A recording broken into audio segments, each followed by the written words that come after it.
Gentlemen, my name is Jenny, and today I will present my thesis. The topic of my thesis is tourist demand and willingness to pay for personal interpretative service, application of the bivariate models. Here's the content of my presentation. First part is introduction, followed by literature review, methodology, results, and discussions.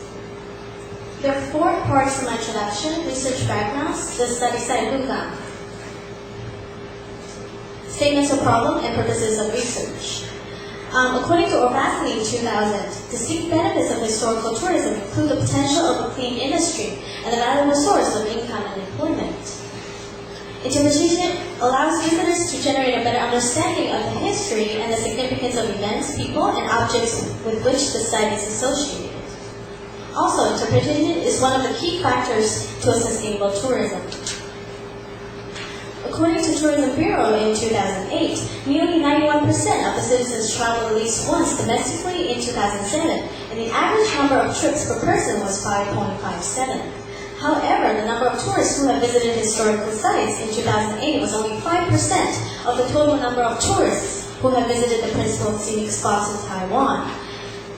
This lack of tourists visiting historic sites is in contrast with the abundance of historical resources in Taiwan.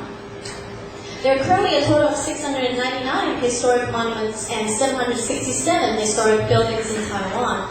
And the lack of tourists visiting these sites may be due to the absence of knowledge of such monuments or the lack of understanding of the importance or background of these sites. Therefore, raising the awareness of the significance of these sites and enhancing motivation to visit the sites are in need to increase visitors, which in turn can improve local economy and encourage preservation. Now I will introduce the study site Lugan. Around 200 years ago, Lugan was the second largest city in Taiwan. However, early in the 20th century, due to the silting of the harbor and the conservative residents' refusal to construct railways and highways led to the decline of the economy. It's this conservation, too, that had allowed for the preservation of many traditional features in Lugan, such as local folk celebrations, traditional handicrafts, temple carvings, and architecture. Also in Lugan, there are 1 primary historic heritage, 6 tertiary heritage sites, and 7 sites designated by the county as valuable heritage sites. And according to the survey of visitors to the principal scenic spots in Taiwan by month, more than 481,000 tourists visited Lugan in 2008. And if a portion of these tourists is willing to pay for personal interpretative service, a considerable amount of revenue can be generated, which can be used for the management and maintenance of these resources. However, only few of the past studies have examined the need for personal interpretative services and the value of these services to visitors in heritage sites. By probing the visiting patterns and the perceptions of the tourists, more could be considered to increase satisfaction, and which may further increase visitation. Therefore, the purposes of this research are to use the contingent valuation method to elicit the willingness to pay of the tourists for personal interpretative service in Lugan, and to analyze WT determinants with the application of bivariate models. More specifically, this study aims to determine tourist demand on personal interpretative service and the determinants of tourist WTP and the determinants of the level of WTP. Okay, there are 5 parts in the literature review: interpretative service, contingent valuation method, determinants of the WTP, double window model, and the infrequency of purchase model. Okay, according to Tilden in 1977, interpretation is an educational activity which aims to reveal meanings and relationships to people about the places they visit and the things they see, which in turn improves the quality of visitor experience.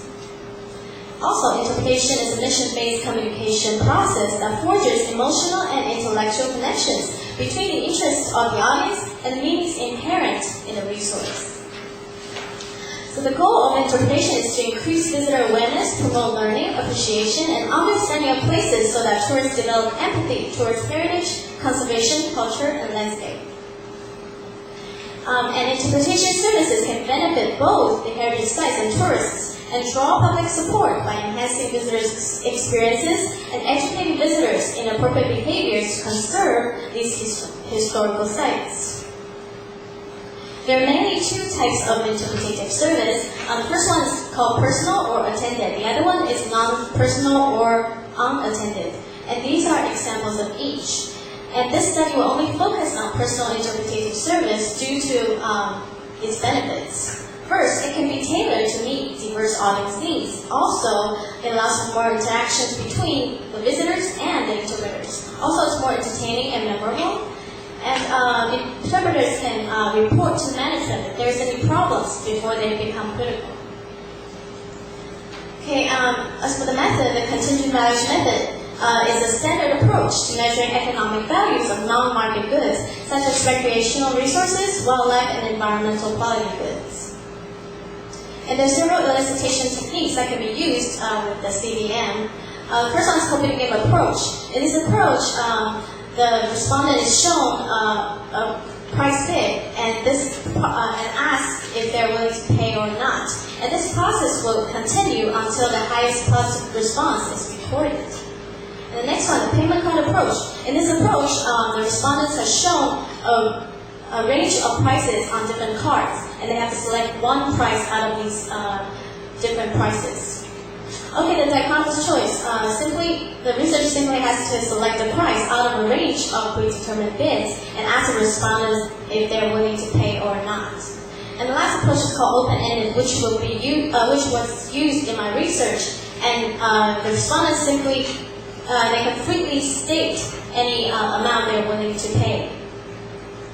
Okay, there are several possible biases with CVM. The first one is called starting point bias. This is associated with the first bid that is shown to the respondents. And the sequencing effect is related to the order of the prices that are shown to the respondents.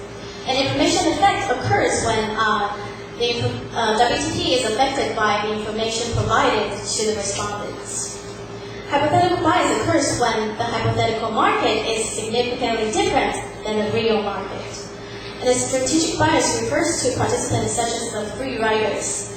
Okay, and this study will be designed to limit most of these biases.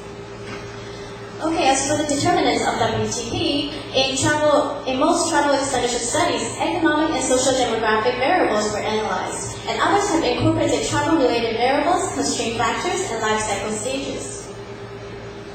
Okay, the analysis of open-ended bids has traditionally been addressed using ordinary least square regressions, Tobin analysis, or other bivariate models. And I'll explain these models further later in my presentation. Okay, so according to Blundell and Becker in 1987, bivariate models are models that involve a separate process of determining the 0-1 discrete behavior from that determining the continuous observations. And both the frequency of purchase model and the double modal model are examples of bivariate models.